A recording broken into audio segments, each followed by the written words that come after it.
Ayan mga kapatyo, harvest na ngayon. For 30 days. Harvest na ngayon si Avatar. Pinipili nila yung mga sakay sa 1.7. Yan oh. Kawawa naman yung manok. Nilalaro-laro pa ng isang bata.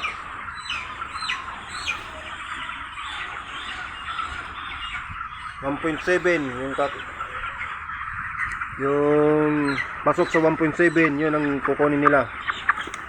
Siguro ito 1.7 to, mabigat oh. Yan, 1.7 to.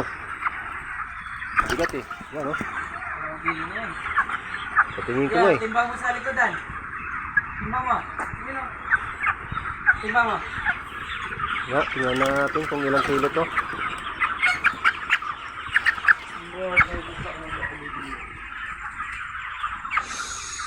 Hanapin pa sa dag balahibo.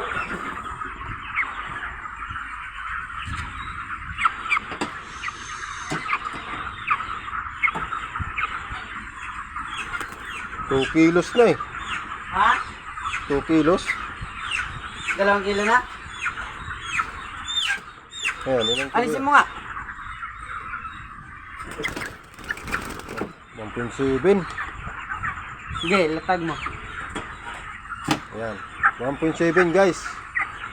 Shoot na shoot sa kanilang ano, harvest kuan. Harvest quota no. Nakuta siya.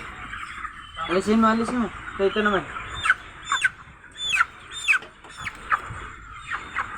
1.7.6 1.762. Yan kalalaki. Ayan guys. Hindi naman. Ano, daming nag-ano, Parang niluloko mo yata kami na. pinupulot yung mga malalaki, masakay sa 1.7. Pag nag-harvest pala mga guys, pinapatay yung ilaw para hindi mailap yung mga manok.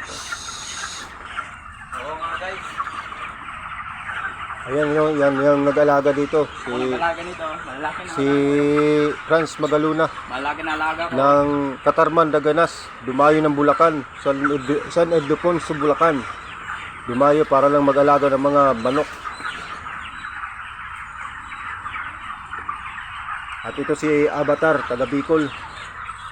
Uy, harap sa camera. Hindi ka makikita ng yung mga parents. Mga gano'n ka, shout out sa iyong parents. Makikita ka duman. Wala kang parents, paano ka na iri?